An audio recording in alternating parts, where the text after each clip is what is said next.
We are likely to see much more tensions in the Gulf as far as US relations with Iran is concerned. Hello Christian, and thanks for joining Dukascopy TV today. So let's jump straight in. What will be the impact of the US Trump administration on Gulf regional security, i.e. relations with Iran and Saudi Arabia? Well, I think we're definitely going to see a difference here from the past Obama administration. Obama has tried to open doors to Iran, as we see with the nuclear agreement, something which President Trump has criticized quite vociferously. And many of the staff that Trump has brought on board, the National Security Advisor, the Defense Secretary, have much more of an anti-Iran position. So we are likely to see much more tensions in the Gulf as far as US relations with Iran is concerned. This somehow plays into the hand of the Arab Gulf states, particularly Saudi Arabia, who have always voiced a lot of concern about Iranian interference in other affairs in the region.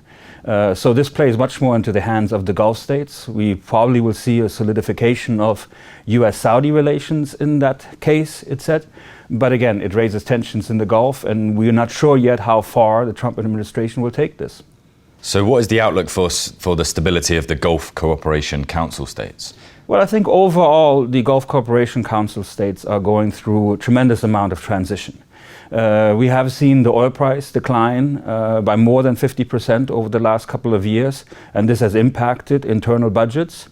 We see political situations where you have a high degree of young people as part of the population who are pushing upwards to request some political rights, some participation.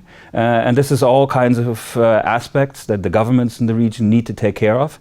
At the same time, of course, we have turmoil throughout the region. And if you take the GCC states and draw a circle around them, you see turmoil from the north, from Syria to Iraq, Iran, over to Yemen and then in the south, and then over to Egypt on the west. So all these things are issues of concern, and therefore we're likely to see quite a volatile security arrangement in the Gulf in the next year. Okay, and finally, what are the prospects of the Saudi Arabia reform with a view towards Vision 2030? Well, in Saudi Arabia is an interesting case at the moment. King Salman came in at the beginning of 2015 to become the new king after the death of King Abdullah. And he has succeeded in making sure that there is a transition now to the next generation of princes in the kingdom. So we have Prince Mohammed bin Nayef as the crown prince, and we have one of his youngest sons of King Salman, Mohammed bin Salman, as the deputy crown prince.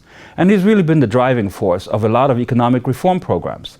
We've seen a lot of changes in Saudi Arabia that wouldn't have been possible or would have not been thinkable in about 2 years ago or 3 years ago. That includes reduction of subsidies in water, electricity, reduction of public salaries to Saudi nationals, and a whole restructuring of the economy going on.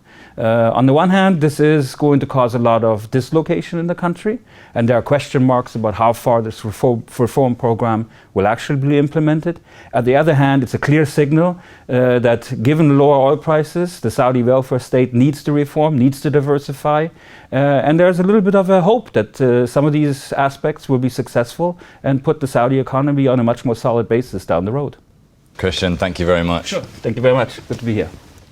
And thank you for watching, and if you like this video and would like to see more, be sure to stay with us here at Dukascopy TV.